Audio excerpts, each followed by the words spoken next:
कहना है साथियों, भगवान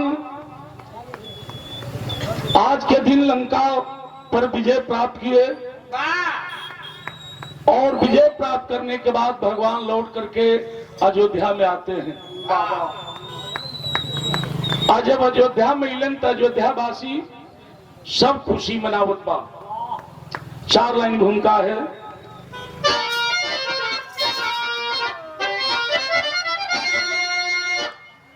तो भाई मिथिला से एक बार संदेश आया,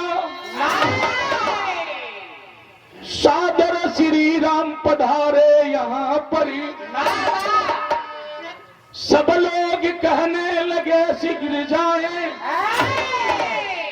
रघुबर चले संग कपिवर को लेकर। रास्ते में हनुमान सोचन लगे कि अरे मेरी भी नारी वो ससुराल होती, सज धज के मैं भी ससुर देश जाता, तो आता मजा फिर क्या हाल होती।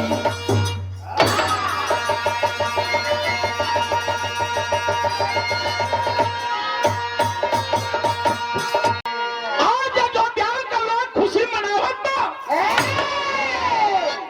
और तब तक पाती पर पाती आने लगी। कहां से केकर उपाती आवत बा? जनकपुर से बात उन चिट्ठी आवत बा। आप लंका से विजय प्राप्त करके रावण को मारकर और लौट करके आप अयोध्या में आए हैं।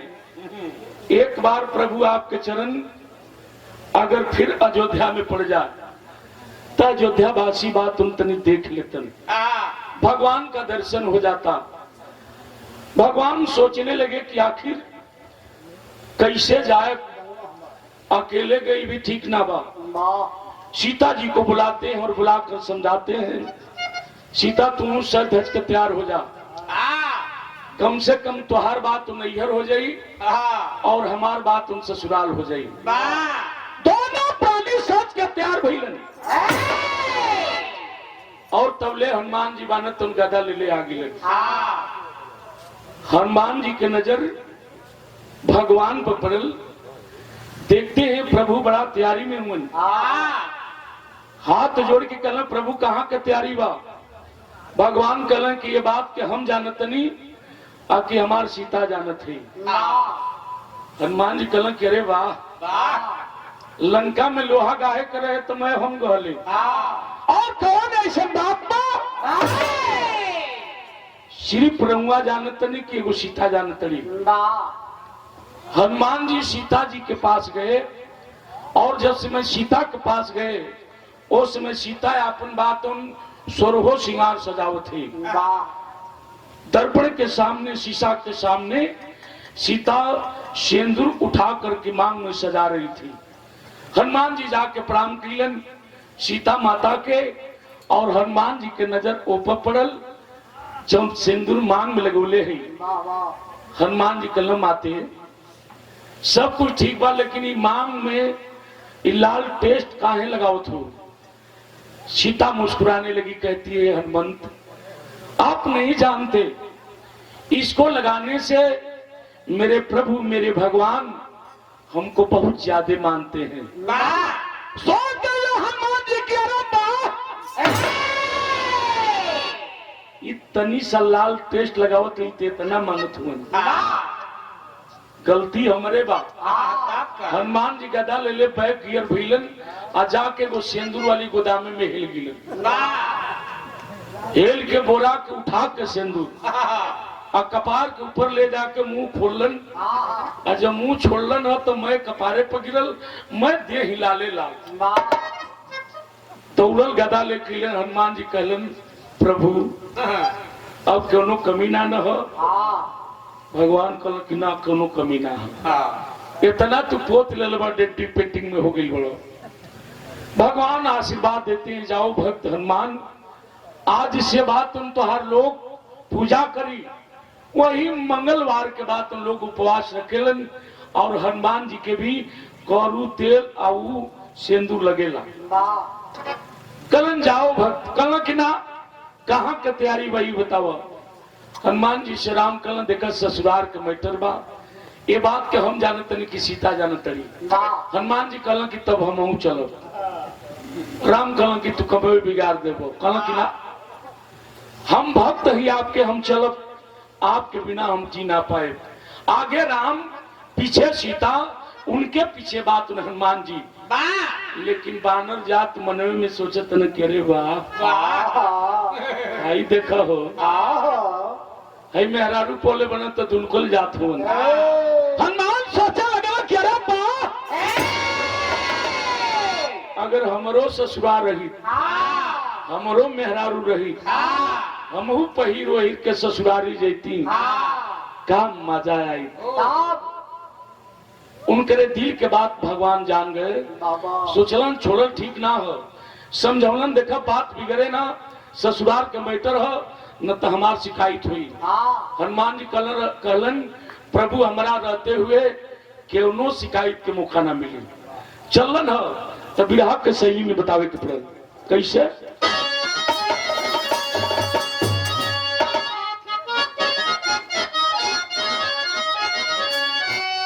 कि अरे मोरे राम कपिराई भी अरे सिंगार में सने अरे तो नियत के नियम सूत पर बधा निखिल संसार नियत के नियम सूत पर बधा निखिल संसार कपिराई भी सिंगार में सने। पहुंचले ससुराली तो जनते बानी केहू ससुराल जाला तो खाले ऊंचे से मेहरारू पर देखेली उचासे से खाले से ताकत ये सखी अरे हाई देखा हो हाई कैसन मनई हुआ कल नाची न थे अरे उहे है ना सीता जी है राम जी हम बतियावत है तो पहुंचलन भी रहा में तर लगी बड़ा चुन के माता बनी गावी गावे लिए अक्सर चुन चुन के गई गईहन की के कर बसिया अरे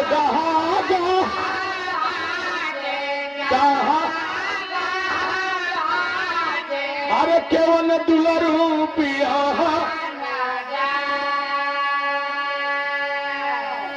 कितना बढ़िया लगता है माटी के रिसर्च है माटी के गीत है वही में रच के गावेली कि खुली गई खोई छा छा टकी छा अरे खू खू खू खू तनी से वही में लहा के गाय दीहन अरे के कोर अरे तो के कोर अरे के कोर मनवा रखबू हो धनी बोलत रहे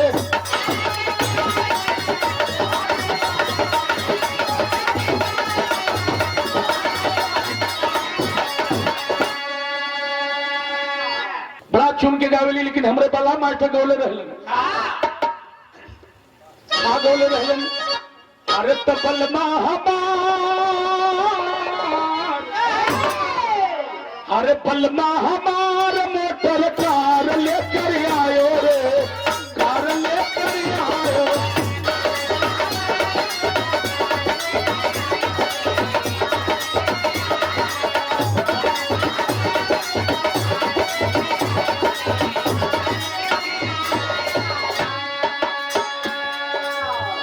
भाव कितना बढ़िया है तरले भाव बढ़िया विरह में का अरे तक कोशिला कुमार है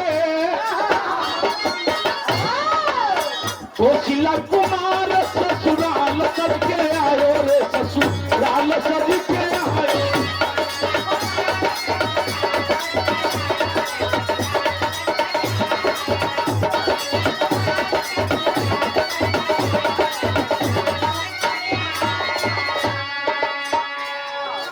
पंच बाबू भैया लोग राम लगी है वही में सखी लोग माया करते गांव के लड़का देखले हनुमान जी के कहना गांव में बानर हेल गई ढेला उठा के और लड़का हनुमान जी के कपार पर मारत हनुमान जी खाली दांत यार करे जा राम की ओर ताका, राम का खबरदार, हाँ इज्जत का बात बा। बात बिगड़े ना, ससुराल के मैटर बा। हाँ हनुमान जी कहला तू ससुराल करबा हमार कपार फूटे। सखी लोग मजाक करत थी, लड़का मजाक करत हुन। भाव कैसा है क्या? हरे तो बड़ा नीक लागे सखी, हरे सीता के सजनवा, वो सीता के सजनवा, संगवा में बनरा, संगवा में बनरा, कमाल लेकर आयो रे कमाल।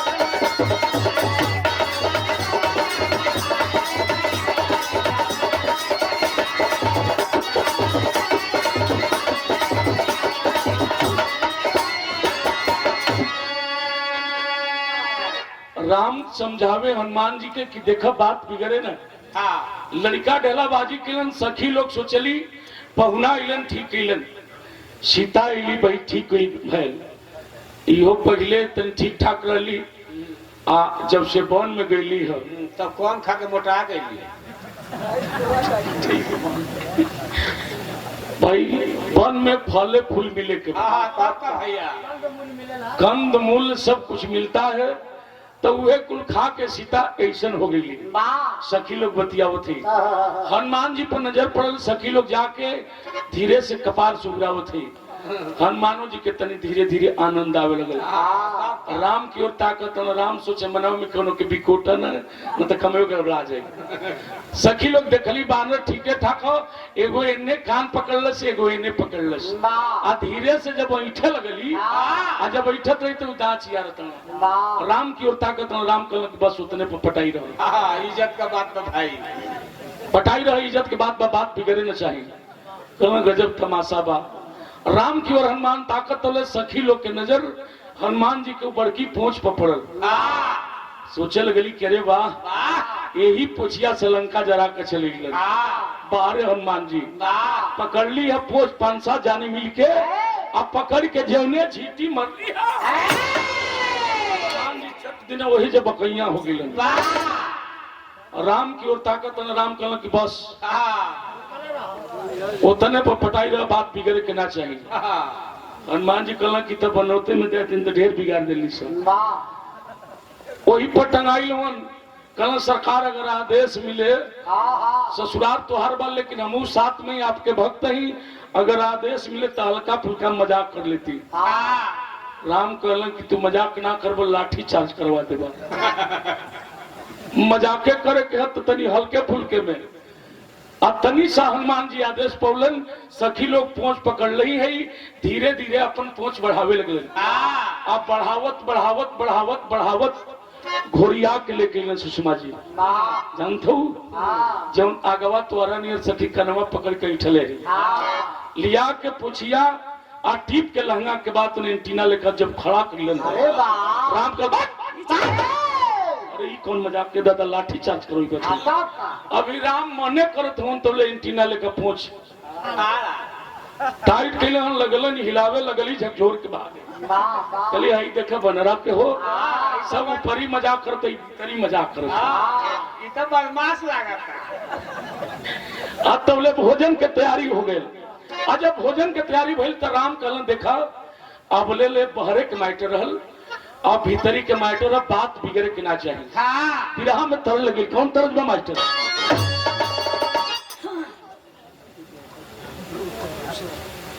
और दुर्गा पूजा कमेटी के अध्यक्ष आदरणीय बड़े भैया श्री रमेश यादव जी, आप महोदय की तरफ से पुनः 101 रुपये का सम्मान बहुत बहुत स्वागत करते हैं। सकल पंच बाबू भैया लोग के प्राण पर लगी है। एक गीत के बड़ा झूम के स्वर्गीय बेचन उस्ताद हमारे पाला उस्ताद अपने जवानी काल में गावन का गावन मास्टर।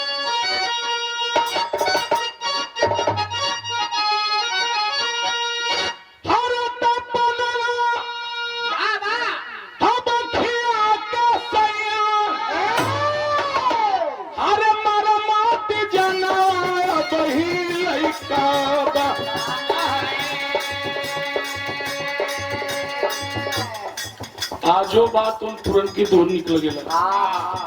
ई छपरा जिला के कोनो लौंडा पाल टांग के गौलस अरे वाह कि पनवा खिया के सैया मारा मती जनवा वही लइका बनी आ जैसे पाल टांग के गौलस कुछ चुरुका लइका गिलन जाके जनरेटर के तारे काट देले एरिया में कटाए के चाहिए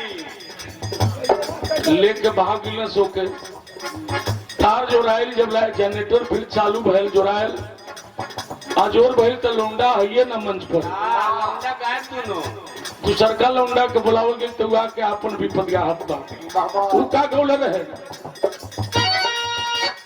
खारा तपिया मोके मारे रामा फसल के कोई निया बड़ी चरती फसल के कोई निया बड़ी तू का तपनिया के बड़ी चरती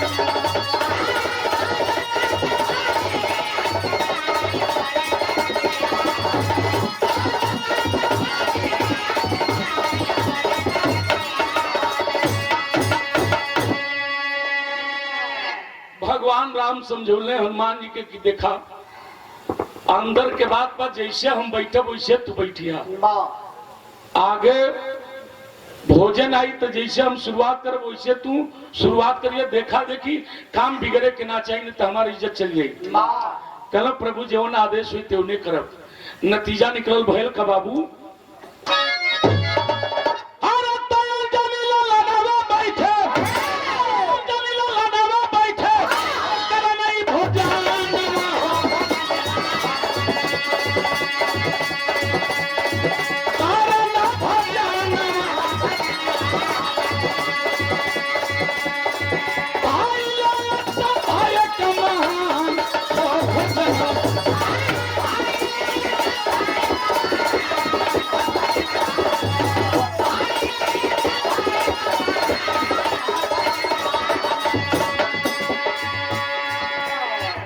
भोजन करे गिलन भगवान राम पलस्ती मार के बैठलन है ओ राजा जनक के अगना में आज जब भगवान बैठलन हनुमान जी सोचलन कि देखे दो की करे के है तब भगवान तब पलस्ती मार के बैठ गिलन हनुमानो जी पलस्ती मारो चाहतुन बैठलन हो आज जब पलस्ती मारन तो हेके पकड़न तो ले हाई छटक जा एके पकड़न तो ले हाई छटक जा हनुमान जी सोचना अब हम क्या करें बस दोनों फैला के और वही जब बात तुम चफनिया के बैठल चफनिया के हमन घिसटी काट के बैठल कल के बाटम आवे द 56 प्रकार के व्यंजन चलल बा का चल रहल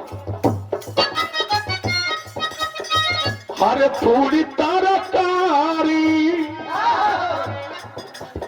तरकारी है चाल रहे तो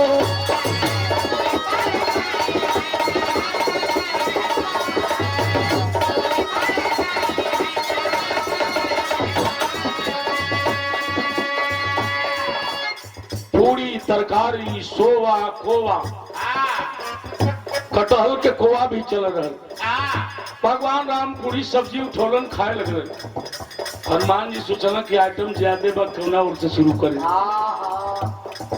हनुमान जी देखत देखत पियराहू टाइप के जब गोले गोले देखलन है कल की छोड़ा ही पूरी तरकारी बुनिया रहता के फिर खाना जाए पियराहू टाइप के का चल काहे ने यही जैसे शुरुआत करी कोई कटहल के कोवा के पकड़लन है नतीजा पूरी तरकारी है चाल रहे कोवा आटोवे का पिराई तो छकी गईलन को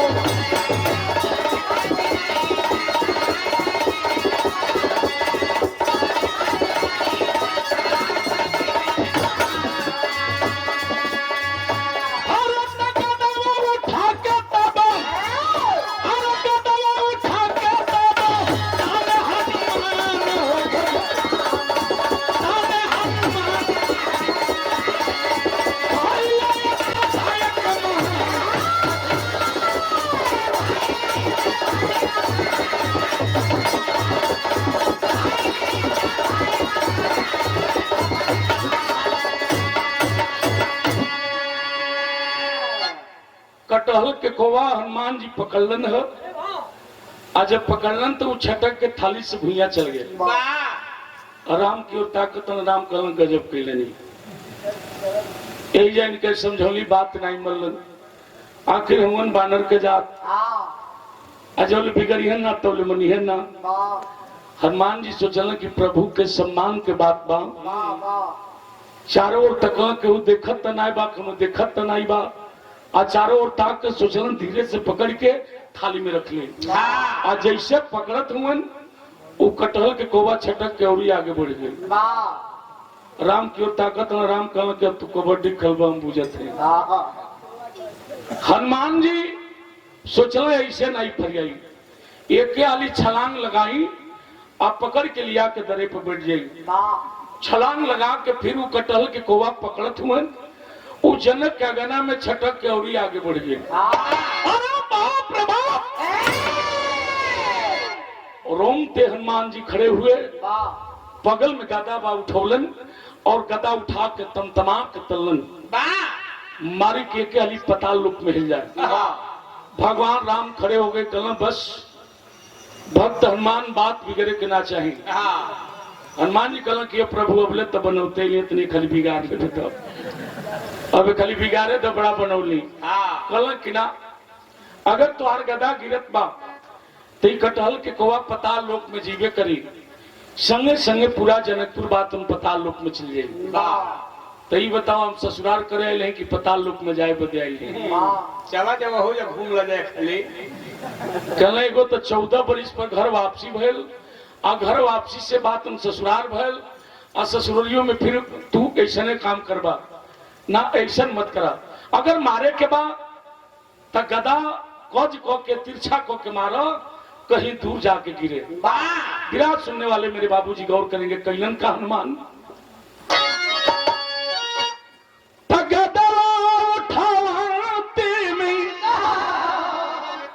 अब छूटला पसीनावा अरे कुमकुम से उड़ेला फुहा बादरी न होई त खुल जईती भगिया अरे बनते सजनवा।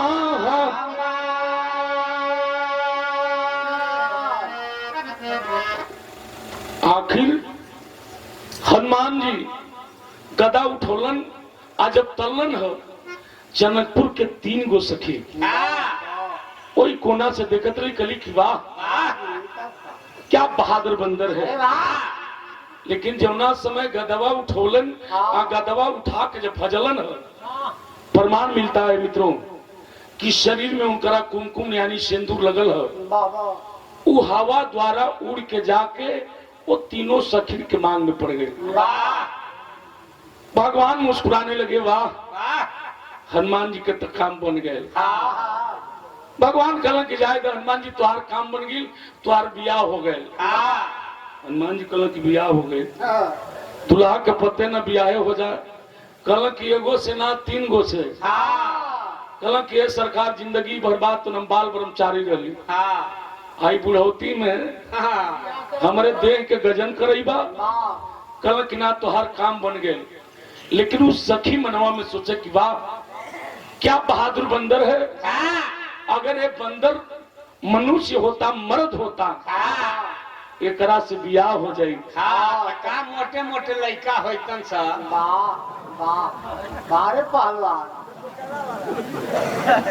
उस सखी मनवा में सोचे। लेकिन हनुमान जी भगवान राम के पैर पकड़लन, रोवे लगलन और रो के भक्त हनुमान भगवान से को बात कलन का कलन विरह में तर लगी।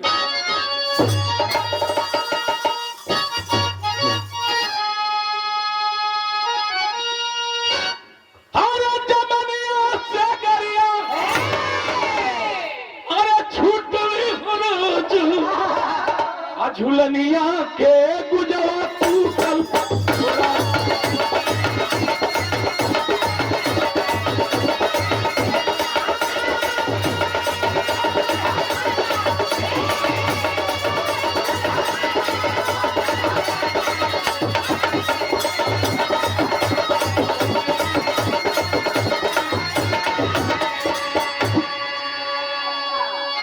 हनुमान जी गदा मरलन वो कटहल के कोवा पर।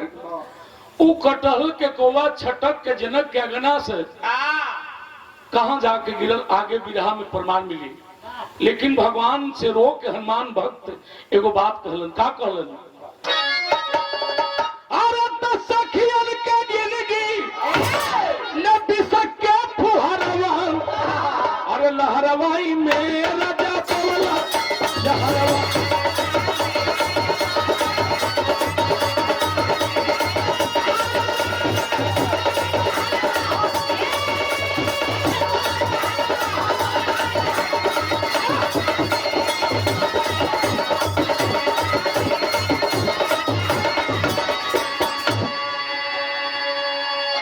कहे कपिराई गजब भइल भाई, अरे हे गथाया बयागे सुनाई।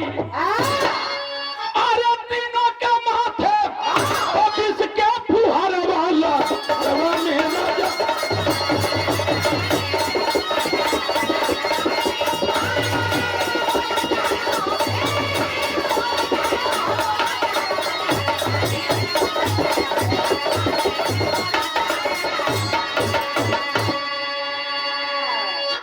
हनुमान जी कहना जिंदगी भर बाल ब्रह्मचारी रही। सरकार ऐसा मत करिए, नहीं तो बुढ़ौती में बड़ा गजन हो जाएगी। क्यों न उपाय हो के प्रभु तक क्यों न उपाय कर दें। जब बाल ब्रह्मचारी रही तो हम बाले ब्रह्मचारी रहे। आगे मुलाकातों कल की मुलाकात तो हुई, आगे चल के बाद उन तीनों सखीन से तुहार मुलाकात हुई। समय बीतने लगा। आज जब धीरे धीरे समय बीतल, अब यहाँ के बात ने छोड़ी। कटहल के कोवा के भगवान हनुमान जी मरले रहलन। वो गिरल कहाँ बताओगी कैसे? तो गिरा जहां पे कटहल कोवा, हर बना है कटहल नाला। उहे बलिया में कटहल नाला के नाम से प्रसिद्ध है। जनकपुर से वो कोवा आके गिरल के ठेकेदार नहीं खुनवलस। प्रमाण मिलेला कि वहीं कटहल नाला बना। तो गिरा जहां पे कटहल कोवा, बना है कटहल नाला। अरे चनन मगर जमुनी बन के, अरे जन्म मिथिला बाला हो। कपिराई भी सिंगार में सने, अरे तब हमें लोरिक बन के जन्म पहन।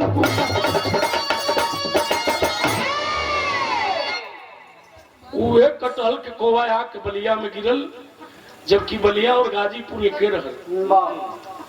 वही कटहल नाला के नाम से प्रसिद्ध हुआ बलिया में।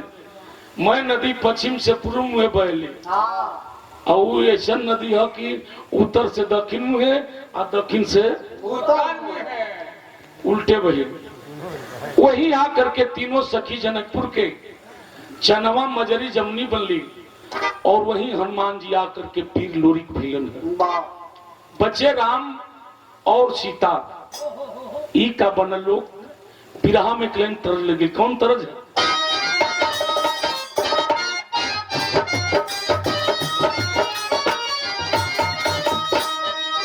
बड़ा प्रेम से माता बनी गावेली।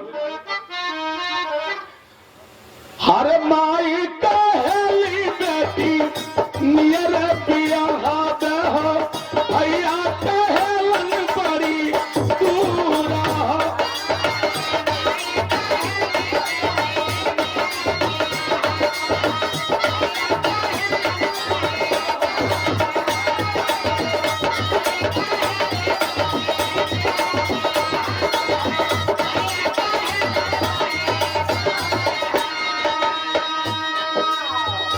नतीजा बच्चे राम और सीता ही का बनल लोग।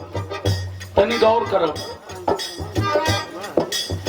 सीता माता जी बनली बन शक्ति बोहावई में। सीता माता जी बनली बन शक्ति बोहावई में।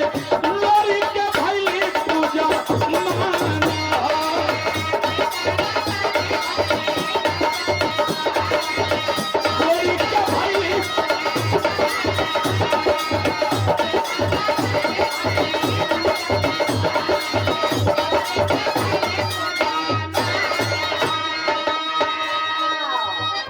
वही सीता आकर के बनसप्ती देवी बनी। कहल जला कि बाएं बनसप्ती और दाहिने दुर्गा। हमेशा बात तुम लोरी के सहाय रहे। वही बलिया में बात तुम बुढ़खुइलर के गोदी और लोरी के जन्म भयल है। हनुमान रूपी लोरी, वही लोरी के जन्म लिए और राम का बोलन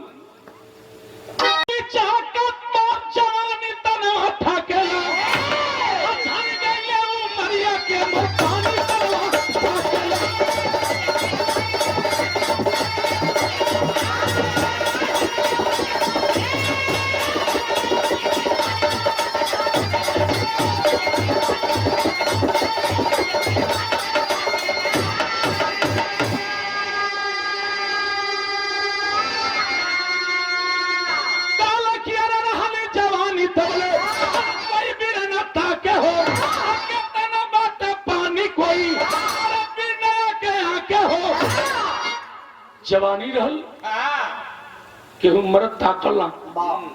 अब आई बुढ़ापा में तू पानी देता चल पानी दे दे। देखा जब जवानी रहल सुषमा जी जिंजर आंख तरह के ताक दे। उनका से आंख मिला ले जा हमनी को। वो लोरी छोड़ले नहीं। अब आई पार झगी बुढ़ोती में लगल पानी दे पानी मत डाल। आखिर जवानी पानी के बात करत हूँ। कल तुम्हारा नियर बहुत हम ज्ञानी देखली। फल बताबे अब अचानक तुम कहले हो लोरी के बोले ऐसा उड़ा। अरे के तने याद फनले हो। अरे चाह के कूदे लेकिन गइल पानी तले हथा केला। पीछे में गिर गइल लोरी पानी तले हथा।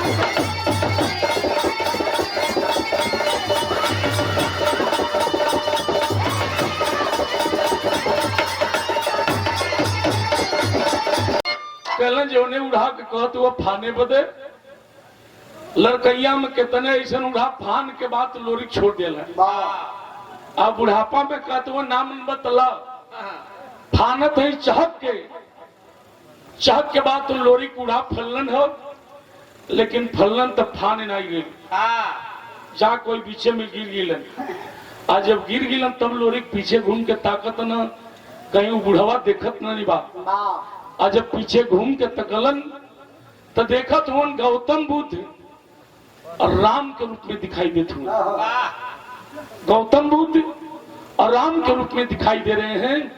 और जब ध्यान लगा के गौतम बुद्ध लोरी के देखलन हो कि फान ना पोलन पीछे में गिर गिलन तो लोरी मानत तो हनुमान के रूप में दिखाई देते हुए। हनुमान रूपी लोरी का के बात और राम रूपी गौतम बुद्ध के पैर पकड़ना। प्रभु हमें क्षमा कर दें, हम पहचान नहीं बोली। पुस्तक का लेखक बंगाल के अलावा कवि हैं। तो कुसुम पराग स्वामी गुजर देहू जी गुणकारी कथन करे भोला कवि बालाजी बने पुजारी। अरे कपिराई श्रृंगार में सने